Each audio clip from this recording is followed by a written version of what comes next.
Christina. Hi, good morning. Hey, good morning. Thank you. Thank you for doing the slide at the last minute. Yeah, sure. Okay. Do you mind showing it? And then what I'll do is I'll do a 1 minute introduction about grain and thought leadership, and I'll pass it on to Abby. Okay. Yeah, let me figure out how to share that real quick. Okay. Mm.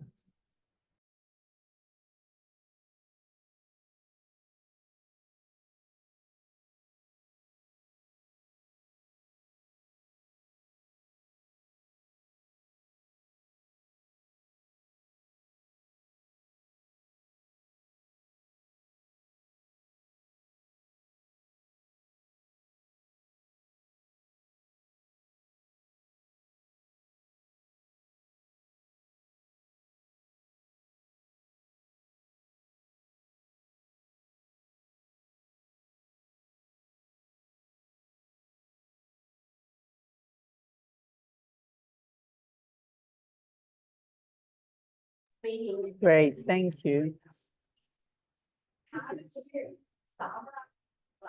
Now it shows from your screen and not full screen.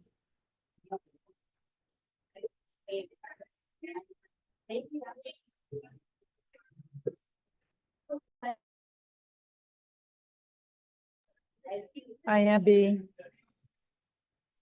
Hello. Hey, good morning. I'm in a Starbucks at DuPont Circle. So, Excellent.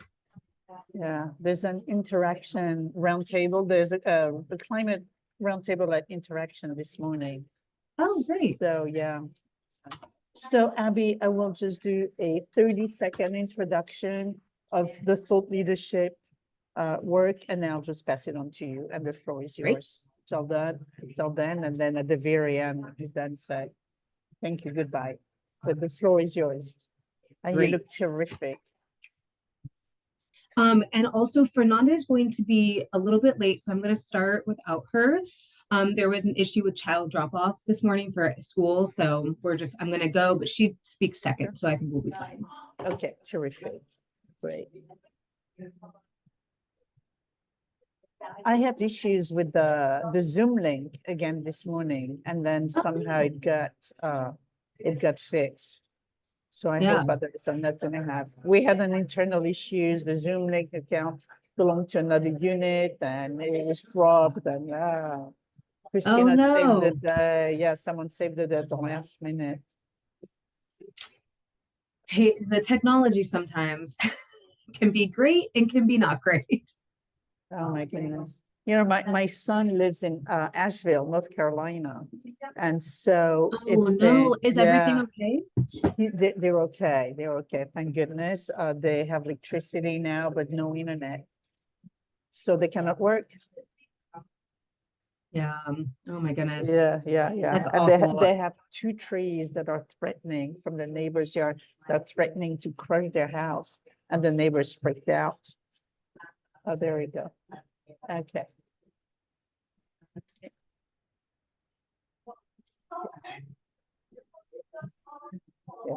Great, thank you. Thank you, Christina. Sure thing. And Christina, am I gonna just share my screen after this PowerPoint? Yeah, this is just a title slide, and Yolanda will introduce you, and then you and Fernanda can take it from there. Perfect. Thank you. Yeah.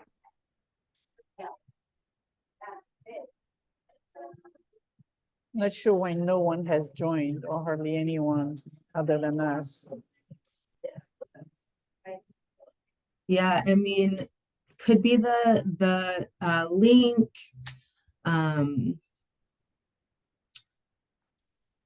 Christina, I don't know if you can, I don't know if you can do something. So I cannot see the attendees.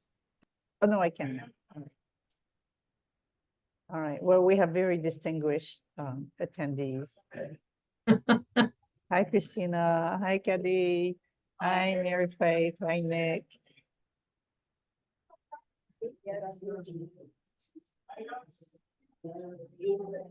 Hmm. This is surprising because we usually, by this time, we usually have like 25, 30 people.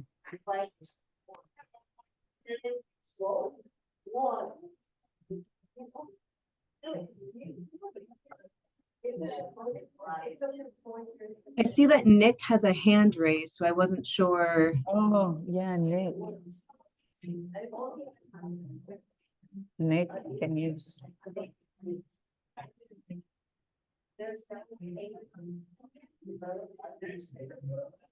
Nick, do you have an issue?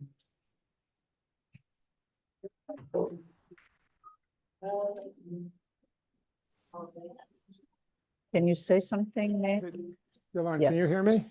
Yeah, I can hear you. Yeah, I'm wondering if it was the re-registering for the new link that's causing people not to be there. Well, I bet it is because I had to re-register 2 minutes ago. Yeah, that's exactly what I had to do, and it wasn't. I mean, it had actually been wiped off my calendar. Yeah, Where's the green webinar? yeah, I know. I flipped out too. Christina, can you resend some? Yeah, email I to can. the leadership group right away. Sure, I can send it again. I sent one yesterday that we had issues with our Zoom account and people would need to re-register, but I can send it again. Send it again, yeah. Yeah, I think even with the email, I think just not having it on our calendars, your brain, because you don't visually see it on the calendar, you're not connecting the dots. So Exactly, yeah. Um, I'm so sorry about this.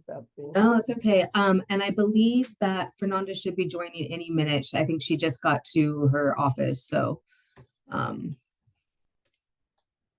maybe this worked out all the best. So she's running late.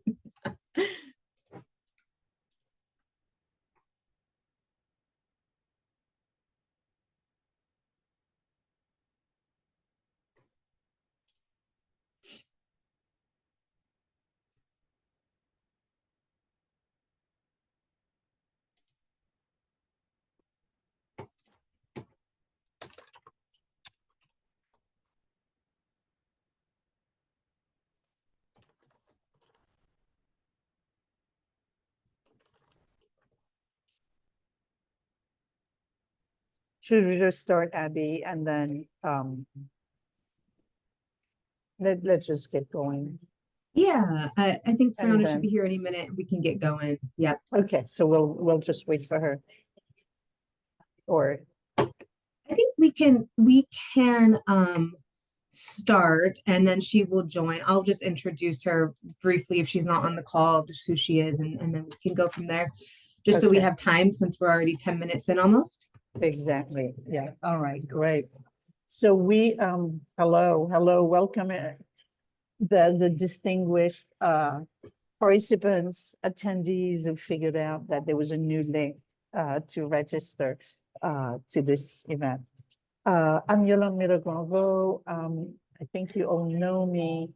I'm delighted to introduce this thought leadership webinar. As you know, through Green, we hold a thought leadership webinar every other month. And we have literally the best minds working on climate and education, presenting the work, presenting the reflections that they have on this work, presenting the research that is not published, that it's upcoming. It's just a spectacular bunch of thought leaders that we have here. So today I'm delighted to have Abie Spangler from Room to Read, and Abie and Room to Read have done just long-term job in this area in climate and education. Abie is coming with Fernanda, and we will just go to Nepal and dig into the opportunities and issues that we have seen with this. Thank you, Abie. Go for it. Great. Thank you so much, Yolande. So let me, I just put a request in to share my screen. Okay.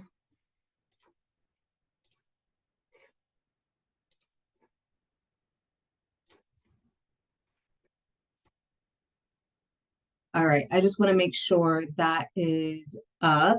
Move this over so everyone can see what I'm seeing. Right, so hi everyone, my name is Abie Spangler. I am the Associate Director of Girls Education Gender Equality at Room to Read, and I am very excited to be here with my colleague Fernanda, who is the Director of Research, Monitoring, and Evaluation for the Girls Education Program and Gender Equality Portfolio. We are very excited to be here today to talk about our climate justice clubs. We just started this 2-year pilot in Nepal. We actually have it in Vietnam as well, but we're going to be focusing on our pilot in Nepal for this presentation. So very, very excited to be able to talk about that and dig into it a little bit more. Just for you all to know, I will begin this presentation really talking about how we leveraged our life skills education program to design a climate justice club and what that looked like in the process. But the bulk of this presentation is going to be on our research, monitoring, and evaluation tools. So Fernanda will really take a deep dive on her process of developing the tools and using the tools and having kind of the focus of this conversation being on that, which I'm very excited about. So that is really what we have lined up for today. But to get us started, for those of you that don't know Room to Read is an international education organization. We predominantly work in Africa and Asia, Southeast Asia and South Asia. And we have kind of 2 main focuses of the programming that we have going on. We have our literacy program, and our literacy program is really focused on grades 1 through 3 and developing literacy skills. So reading and writing, we have a program that focuses on the instruction of that. We have another program that works with libraries and building libraries and developing librarians. And then we have another program that really focuses on book publishing. So we work with authors and illustrators all over the world to develop books for young people. The other program, and the program I'm going to be kind of focusing more on today, is our girls' education program. And up until 2018, this was kind of our main program, our main focus was our girls' education program that encompasses these 4 components. So our first component of our girls ed program is our life skills component, and that's kind of like the bulk or the bread and butter of the programming.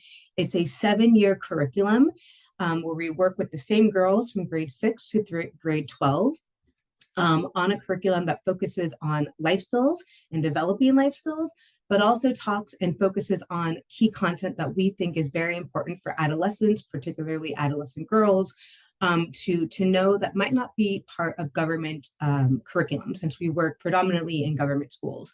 So that could be reproductive health, it could be domestic violence, preparing for life after secondary school, having hard talks with families about staying in school through secondary school. So it really spans a variety of topics that we feel are very important for our young people to know.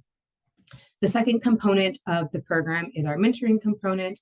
It has kind of 2 different factors for this. Our group mentoring, which all of our program participants go into, and that's really kind of an extension of the life skills education and sessions, where it's a more of an informal setting where our girls can talk about topics that came up or issues that came up during their life skills sessions and go more in depth with that. We also have individual mentoring, and this is on an as-need basis. If we feel a young person or a girl is maybe going to drop out of school or there's issues at home, we'll do individual mentoring to have the additional support. The third component of our girls' education program is our family, school, and community engagement component. And this is where we work with parents, have parent workshops so that parents understand what's going on and what's happening within our, life skills education program. They feel involved and aware of the issues and the topics that we're going to be talking about because we really want the parent support. And then community events, which is on International Day of the Girl, which is coming up, or International Women's Day. We have large events in the communities we work in to really bring awareness to why girls' education is important and why girls should stay in school through secondary school. And then the last component is material support. And this is really also on an as-need basis, but if a family is unable to pay for a uniform or a test, we provide financial assistance so that that child can stay in school and be able to pay for the things necessary to be able to stay in school. So the reason why I started with this and why I wanted to talk about our girls' education program is, again, we are not a environmental or climate justice or climate change organization. That's not really our expertise. Our expertise is education and life skills for our adolescent girl program. But we really felt like we wanted to rise to the occasion. We knew there's a crisis going on, and we were really thinking, how do we leverage what we're good at to be able to address the climate crisis? So with that, we felt like, let's deepen our commitment to gender equality. And we're going to use education as that intervention to really tackle the urgent climate crisis that we know has very harmful gender impacts on women and girls. We also, climate change, as we're seeing it throughout the world, storms happening right now in the south of the United States. There was a massive flood that just happened in Kathmandu. Climate change is impacting every facet of our lives, from the food we eat to our health, having jobs, being able to go to jobs, and being able to attend school and finish education. And we're really already seeing these massive impacts around the world, with the greatest and most immediate impacts on those who are already underrepresented or vulnerable. And so this kind of quote at the bottom, climate change is not gender neutral.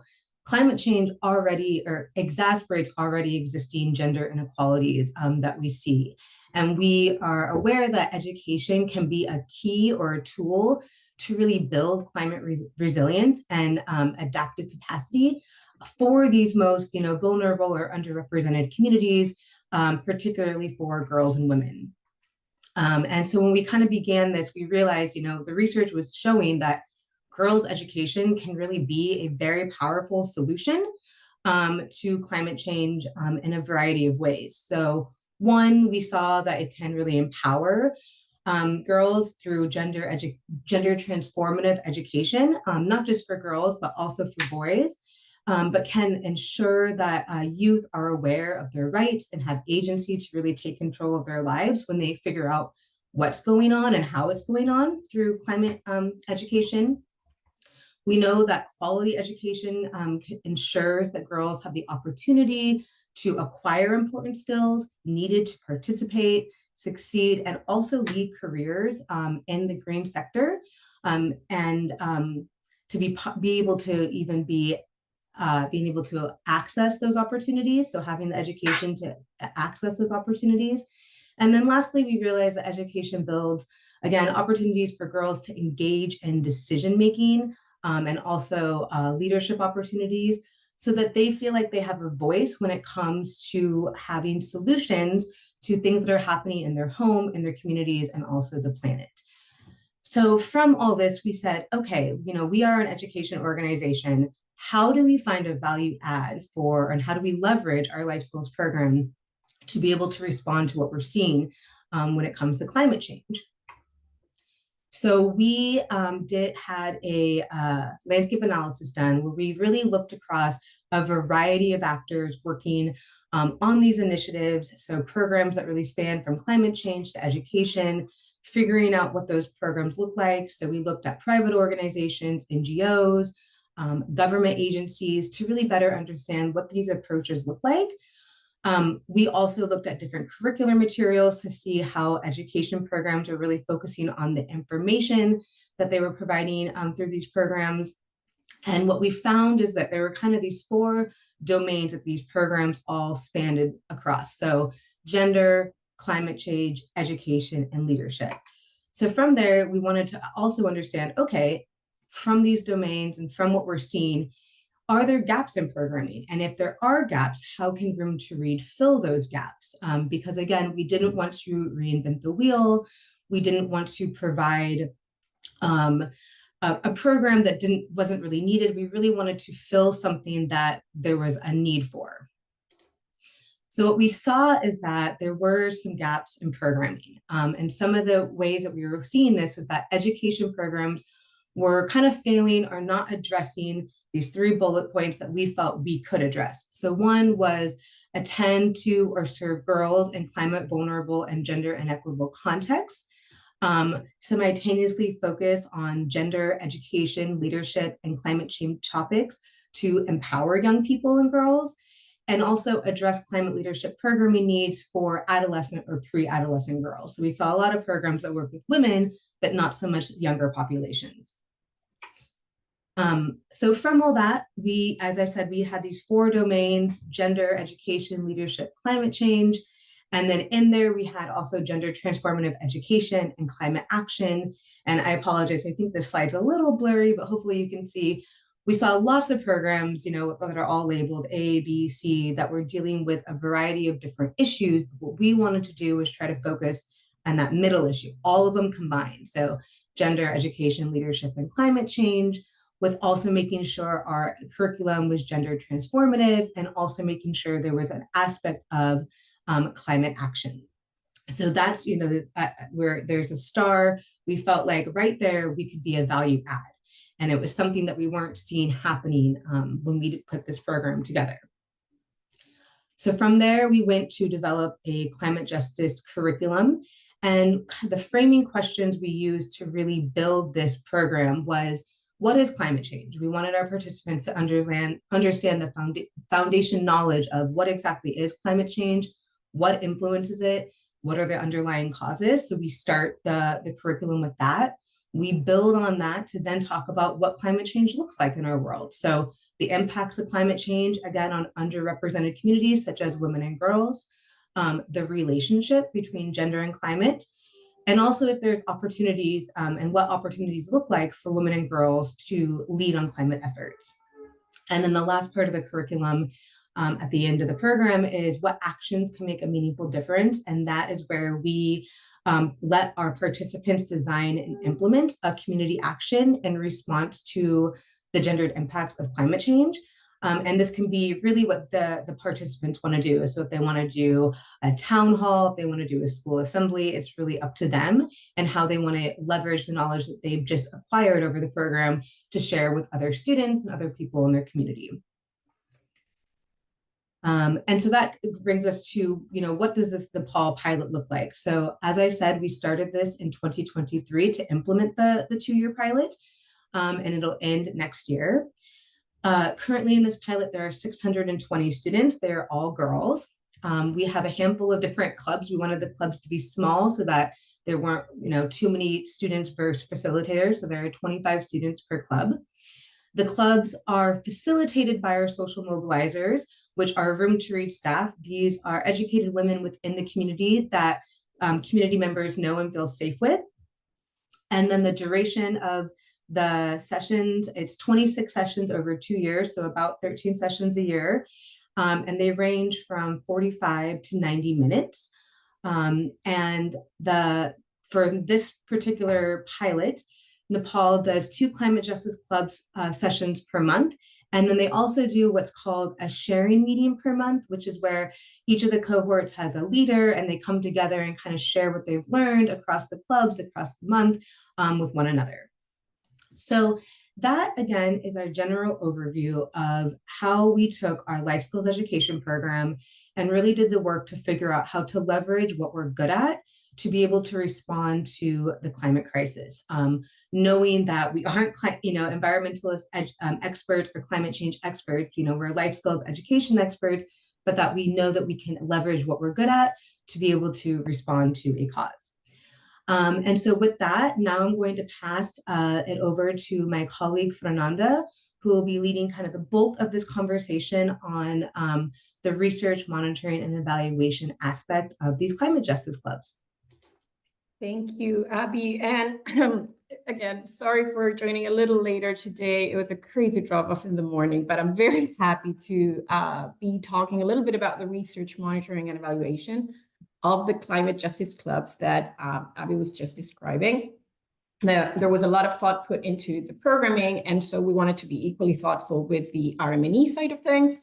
So I will be sharing some high-level overviews of our decision-making here and the characteristics of our work, and also hopefully give you some more granular information that you can take with you in case you want to, you're doing similar work. Next slide. Sorry, yes. So I first wanted to start by sharing the upper portion of our theory of change. I'm saving you from all the unnecessary details here, but a lot of the inputs and outputs are related to what Abie was already sharing. But in terms of outcomes, there are three main outcomes that we're working towards. First, facilitators are acquainted with Climate Justice Club facilitation skills and knowledge. So basically, trying to prepare facilitators and or teachers, depending on the context, but in Nepal, facilitators, so that they can properly provide the program. Second, students are equipped with knowledge and skills to understand what impacts of climate change, the relationship between climate change and gender, and to understand the roles in addressing climate change. So this relates to the skills that we're looking to build, and this include skills around climate literacy, skills around gender justice, and also life skills, including leadership and decision-making. And then there's this third aspect, which is very important, and it is related to students becoming active allies for climate action. And this is obviously more behavioral change that perhaps can be thought of as a little bit longer term, but it's also at the core of the outcomes that we want to improve. So with that in mind, and all these three outcomes are working towards the goal of empowering students so that they're able to mobilize community to mitigate and adapt in response to the gendered impacts of climate change. Next slide, please. So with that in mind, we wanted to cover all the relevant aspects of a comprehensive research monitoring and evaluation framework, starting by the monitoring. In particular, and again, I know I didn't share the activities and inputs, that would have been too much, but we wanted to monitor traditional delivery parameters, including the length of the sessions, the attendance, other parameters that we usually monitor within Room to Read, such as session quality. We wanted to pay special attention to that training quality because of that first outcome that relates to facilitators, competencies. And so obviously paying a lot of attention to our training was essential. And then starting from year two, we are implementing facilitator reflection sessions. And by that, we mean that every 4 sessions, I believe, we have facilitators fill in a form that asks them to reflect upon the past 4 sessions. And we ask specific things related to areas that we believe are critical based on everything that we've learned in year 1. And I will be talking a little bit more about that.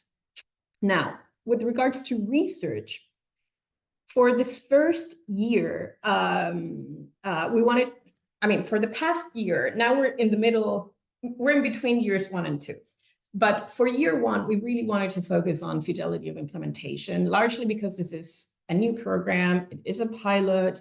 We wanted to make sure that our assumptions were correct. We wanted to make sure that we were able to implement the program as intended, especially with the new content, new methodologies, and so forth.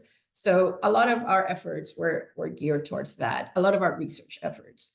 And then for year 2, we're now focusing a little bit more about the barriers and opportunities for behavioral change. And the reasons for that are both that we have good answers for the fidelity portion of our questions, but we also want to understand a little bit more the drivers and also the barriers for that third outcome that I was showing in the previous slide, which is perhaps where we need to do a little bit more work. So that's why we're prioritizing this in year 2. And we are also prioritizing qualitative methods for a number of reasons, but largely because this is a pilot with no control groups. And we really want to understand the experiences of everyone involved before we even design more of a traditional sort of RMNE framework with control groups and with like larger scale and so forth. So that's why we're prioritizing qualitative. And then for the evaluation portion, we're still doing a pre-post study in Nepal and also in another country where we're implementing this, which is Vietnam. But for that purpose, we developed a tool that measures climate literacy, gender justice, and life skills, and that we administered at the very beginning of the program, and that we will administer again at the very end of the program to the same cohort of students. And we're going to use that to look at the changes in behavior and the changes in knowledge for those areas that were included in that second outcome. And one more thing here, we have been trying to document changes in behavior, not through a self-reported tool only. There's a little bit of that in the tool, but largely through facilitators, because they have these meetings that Abby was describing, and they have opportunities for them to reflect, and they share what they see, and they share what parents share with them, and what teachers share with them. And so we are keeping track of all the changes that are noted by anyone involved in the program. Next slide here. So with regards to the monitoring, I think we can go through all the, yes, thank you. So we have monitoring after every session. This is what we usually do at Room to Read within the GEP, within the Girls Education Program. So nothing new here. However, the quarterly self-reports are specific to the climate justice clubs. These are the reports that I was referring to, where teachers reflect on the 4 sessions that they delivered prior to filling the form.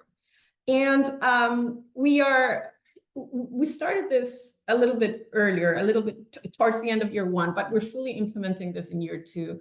And the reason why we wanted to include this form was because we realized through our research and through our monitoring that a lot of the new methodologies entailed unforeseen challenges. And so these challenges could be additional preparation time, adapting their facilitation skills. And so we wanted to create these forms to monitor those additional challenges, but also their ability to adjust in a more detailed way. So if you click Abie now, there should be an example of how these forms look like. We are going to place extensive emphasis on the activities included within the sessions. And by that, I mean all the hands-on activities that are included as part of the program. Those activities are incredibly meaningful, and at the same time, they are somewhat new to many of the facilitators. This methodology is somewhat new. And sometimes, again, preparing for those activities and anything from the logistics, from the space, from the materials, from the time it takes to actually set them up, to other things such as what's the ideal number of students collaborating within a single activity, right? So we really want to understand all those details with that level of detail. Sorry for the repetition of the word there, but we really want to get to the core of that because this is one of the things that we believe can help us support them better in the future. Next slide. Now for the research, we have blended studies, which are qualitative in nature, as I was explaining, and they're obviously building on previous evidence and our experience, and evidence gathered within Room to Read, but also externally. We're constantly reading, we're constantly networking. Abie and I discuss a lot. And the idea here is to, learn, adapt, and create studies that are really targeted. We call them blended studies because all the design comes within Room to Read, but we usually have external people conducting them. In year 1, we conducted this this fidelity of implementation study where we focused on engagement, uniqueness, adherence, quality, and dosage of the program. You can see the cover of the study, of the final study on the slide. And we also, in addition to fidelity of implementation aspects, we also looked at outcomes and sustainability. And we have a full report. We hope to make this public soon, but let's move to the next slide. I think it's connected to what I want to say. Yes, here. So before I get into the high level results of this study, I also want to explain a little bit how we designed the study. So we wanted to focus on the 5 different aspects of fidelity, or the 5 traditional aspects that people associate to fidelity of implementation. And then we also wanted to focus on outcomes and sustainability, which I believe in this table is included as other.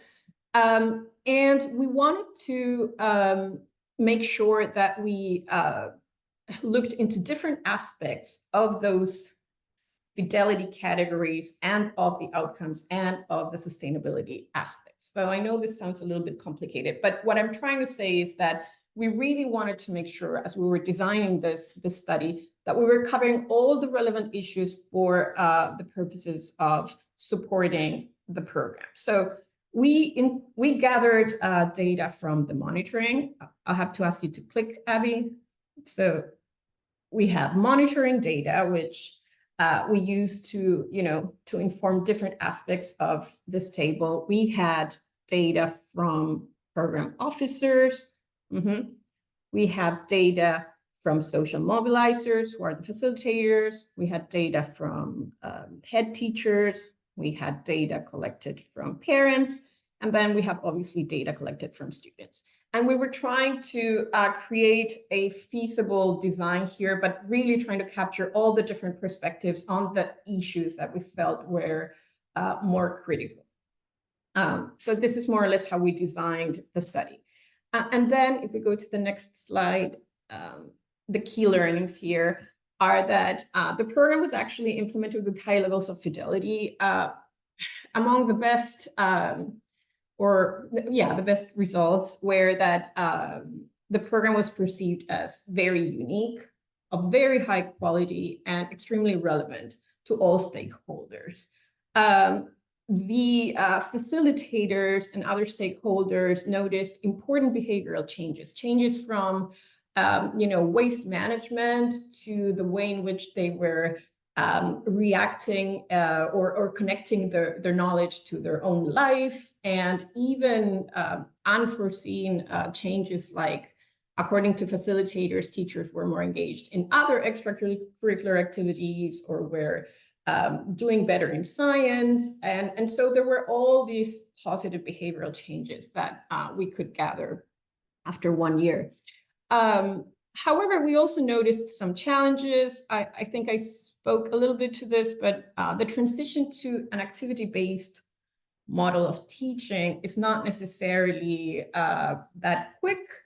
Everybody believes this is an important and very valuable methodology. However, it may take a little bit of time, particularly in the first year, to adapt to this new form of teaching.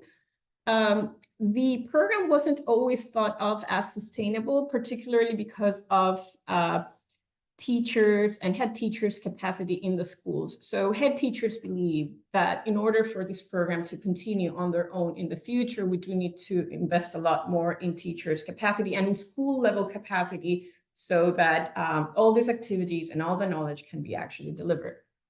And then this is a challenge that we note from our end. Most of, and I say in our end because we are the RMNE people sort of setting the tone here, but a lot of the changes that were reported back to us were individual changes. And I think a lot of the, even though it's not explicit there necessarily, we do want to see a lot more of collective change, a lot more of collective action, particularly in contexts like Nepal. And so one of the things that we want to do better in year 2 is to be able to capture and also place attention, focus our attention on those group level changes that we believe are so important for this. Next slide, or yeah, we can skip that. So for year 2, we're going to focus again on barriers and opportunities for behavioral change.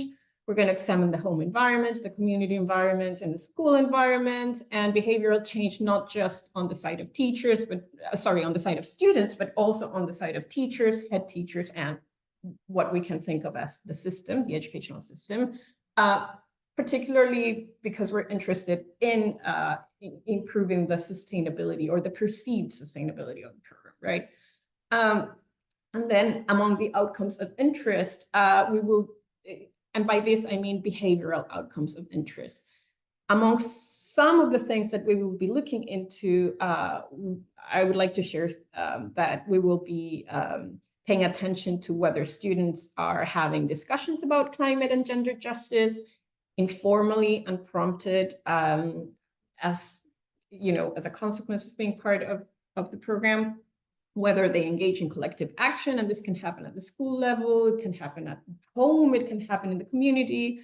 We also want to examine community engagement. In particular, we know that certain communities, particularly where we're operating, have some structured opportunities for student engagement through campaigns and other things. So we want to look at that. And then we also want to look at individual behaviors that quote unquote spill over. And by that, we mean whether this is like snowball sort of effect where me changing the way in which I deal with waste may inspire my siblings to do the same and so forth. And so we want to also examine how or whether individual behavior triggers other individuals' behaviors, individual changes or behavioral change among people close to us. And through that mechanism, whether we are able to actually build something more collective. I'm not sure if that's making a lot of sense, but what I'm trying to say here is that we also want to examine whether our changes influence changes from other people in our life. Next slide. How am I doing on time? Okay. I'll be a little quicker now. So for the evaluation portion, we developed a tool that focused on climate literacy, gender justice, and life skills. And the reason for this was because we wanted to feed into that second outcome that I showed at the very beginning from our theory of change. We can pass this one, I think. We can go to the next slide. And, there's many ways of developing tools. I think for a program like this one, that was also new to us, we wanted to start or to heavily, leverage the development of the tool by what was first in the curriculum and what was out there. So the very first stage of developing the tool was examining the curriculum. And we tried to map, the content from each of the units to each of the domains that we wanted to measure to get a sense of where we should, find information to develop initial items or to think of items. We also wanted to pay attention to cognitive levels here. I'm using Bloom here out of simplicity, but we understand that a lot of the skills, again, that the climate justice clubs are aiming for are more cognitively advanced in the sense that they're not just remembering, facts. It's more about understanding them, applying them, analyzing, be critical thinkers, right? And then perhaps evaluate and create solutions within their contexts. So that's why we wanted to pay attention to this. So long story short, we had an initial blueprint, but then we went to the literature. We can go to the next slide. And we tried to map what we wanted to do from that. If you think about that second table there with the Bloom levels and the types of items that we were initially thinking, we wanted to map that to what was out in the literature, and we complemented that with what information we found in our curriculum. Sometimes the types of questions that came directly from our curriculum were somewhat included in another tool that had already been piloted before. So we kind of triangulated those three sort of sources or structures or whatever you want to call them. And we ended up developing 2 forms with 31 items each. And we were, I'm showing you right now what happened here. Give me 1 second. I am in one of those rooms where the light turns off if you don't move. So long story short, this is what the table looked in our Excel file. And what I'm trying to show here is that each of the questions that we included came either from a known source, and if not, it was extremely well justified. And it only happened when we couldn't find an item that felt really important according to the curriculum or according to our, framework in terms of cognitive levels and types of items, and that we couldn't find in the literature. So for most of the part, we used items that were already used in other tools, but there were many, well, not many, there were some cases where we actually developed some items ourselves. And if we go to the next slide, the final tool ended up having 10 true false items, 5 multiple choice items, and 13 Likert scale items. I'm showing the Nepali version right now. There was a lot of learning through our piloting experience here. So we piloted these 2 forms. In those initial forms, we were trying to capture more advanced cognitive levels by having open-ended or very open-ended sort of exercises. And one of the things that we learned was that perhaps we were not ready for that because those exercises tended to be quite difficult. And we were not getting any information that we could use for this pre-post or, that we could reliably get for this pre-post experience or evaluation design. So we ended up removing a lot of those items. And then for the rest of them, those open-ended items that were working slightly better, we ended up changing the format. And so long story short, we ended with close items. So true, false items, multiple choice items, and Likert scale items are all closed form items. And if time permits, I would love to talk more about why was that, but I just want to mention that we really tried to get something a little bit more rich in terms of, information and trying to get at those higher levels of cognitive abilities as defined by Bloom, but we realized they didn't work well in our pilot. So we ended up going with the more traditional version here. If we go to the next slide, the one thing I want to mention here is that, okay, this is redundant, but we merged the 2 life skills into one domain here. Sorry about that. So from 4, we went to 3 domains. But from the 3 domains, just based on the mean scores, we noted that the climate literacy portion was by far the hardest. This was also true in the other country where we administered the same tool. What was very interesting was that the structure of the tool ended up looking very similar across both countries. And I know we're just talking about Nepal, but in a way that also drove our decision here. And the other thing that we noted was that there was a positive correlation between the scores on the life skills portion and the climate justice portion.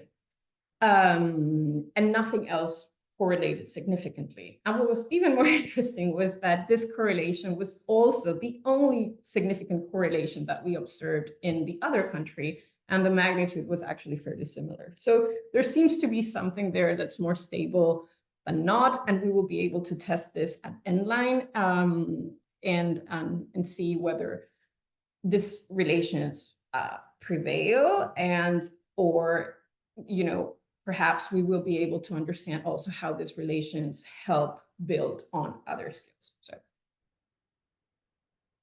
And with that, I think I just wanted to mention that we have a few reports already written. We have that fidelity of implementation report that was written by the consultant. We have a year one synthesis report where we summarize all the information that we've gotten through monitoring, research, evaluation across both countries, Nepal and Vietnam. And then we have a couple of upcoming reports, the barriers and opportunity reports, that will be written in year two. And then we will also have a year two synthesis where we will describe with more depth the evaluation side of things. So basically we will look at the pre-post comparisons, and we will get into the details of all of that. So we hope to make these reports available soon. And that's everything I have to say for now. Great, wonderful, Fernanda. And we wanted just to leave with this quote from one of our participants of the Nepal pilot, because while doing evaluations and research and monitoring these sessions is really important to build evidence and to change systems, we also think it's very important that our participants are enjoying what they're learning, that they're actually learning something. So I really like this quote, which says, I didn't know about weather, climate change, climate, greenhouse gases, and the greenhouse effects. I was unaware of what happens if we use plastics excessively. I've learned these things from the sessions. Now I am sharing my learnings in my community and encouraging people to plant trees, not to cut them down. If you cut down trees, please plant another one. People from my community are wondering and asking me how I am learning such relevant information. So with that is our presentation for today, and we are happy. I think we have a little bit of time to have a discussion or answer questions.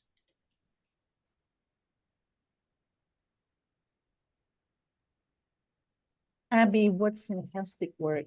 My goodness, you're really breaking new grounds. There were 2 or 3 questions in the chat that maybe you can address. If you see it.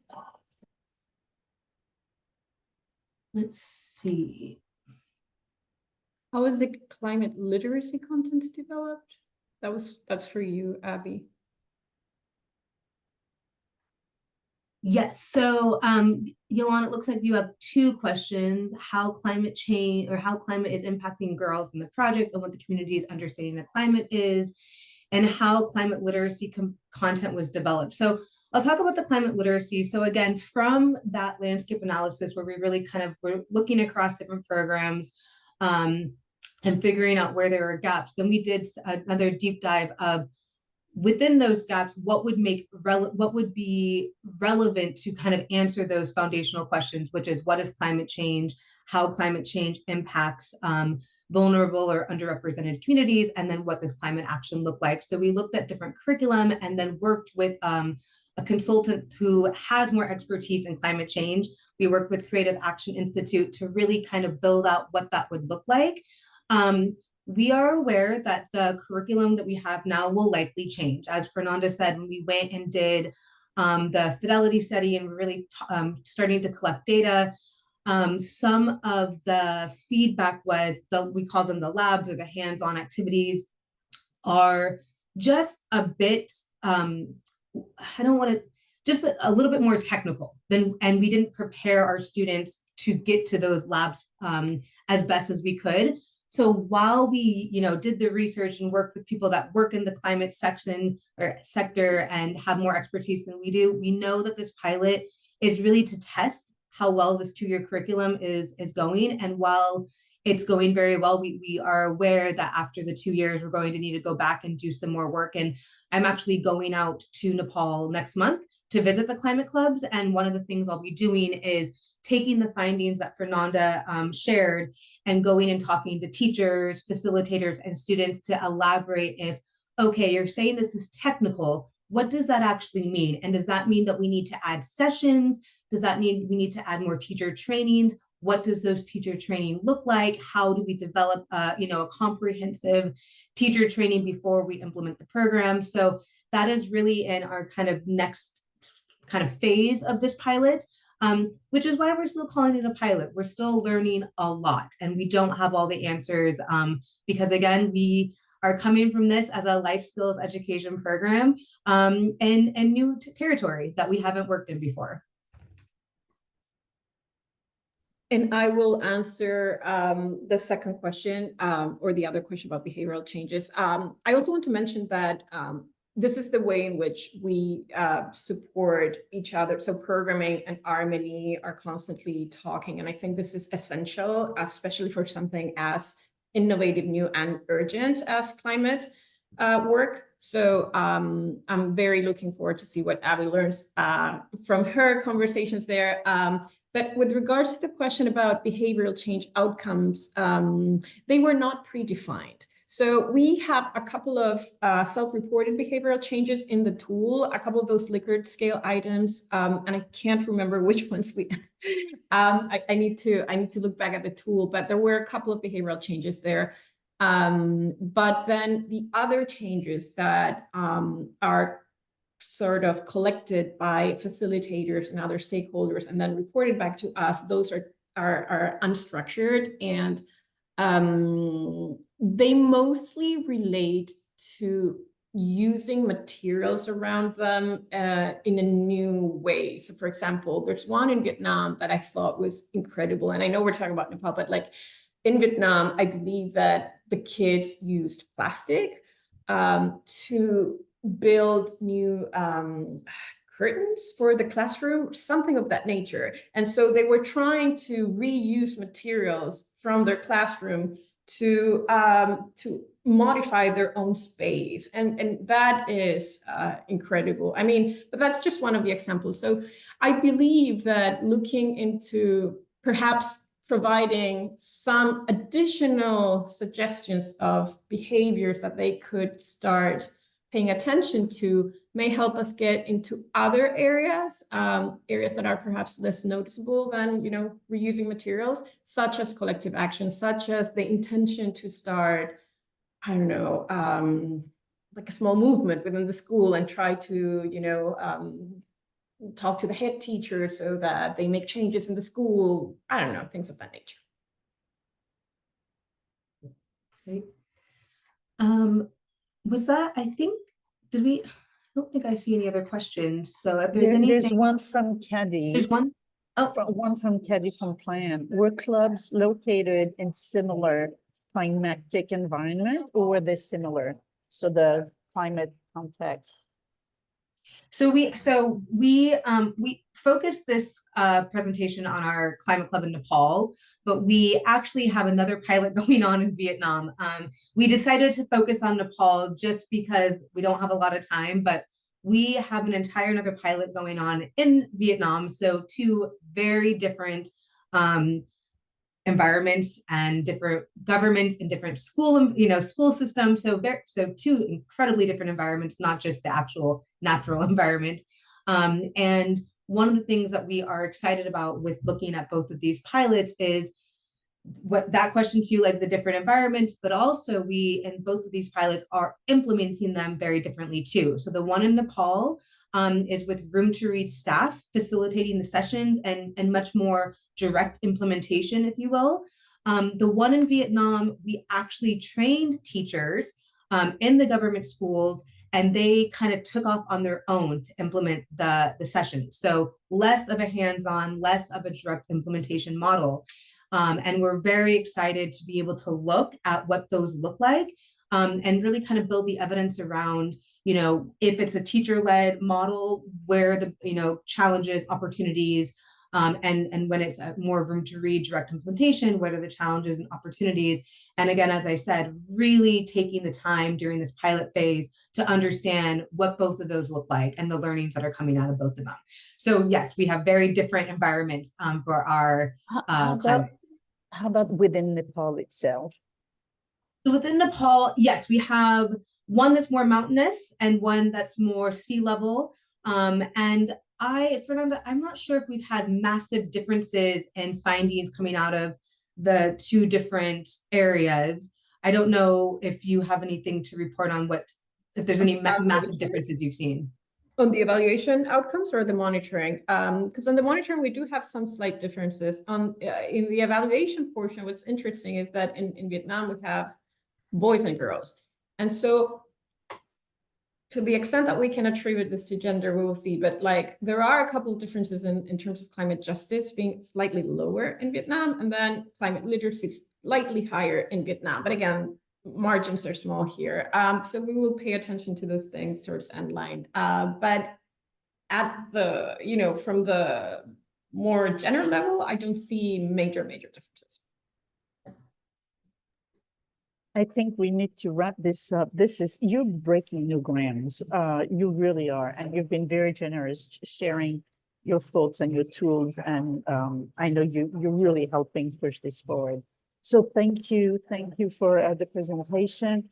You're giving me ideas. Maybe we should do this again with another partner that is also Finley from Bhutan, who is also working on gender and climate in Bhutan, and I'm thinking we could do something together. I mean, with you guys, because that would be really fascinating. Thank you so much, Christina. Thank you. We cannot wait to learn more from you too. So have a wonderful day, and we will share the recording, of course. Great. And just a last plug before we jump off, as Fernanda said, we do have reports coming out. They will be available to the external community. So when they're ready, we will share them maybe through the Green Network. I'm not sure, but we will be sharing the reports so you can read them if you're interested. So We're keep an eye out definitely for those. interested. Yes, Yeah. we're keeping an eye. All right. Thank Thank you so much. Have a great day, everyone. Thank you. Thank you. Bye. Bye.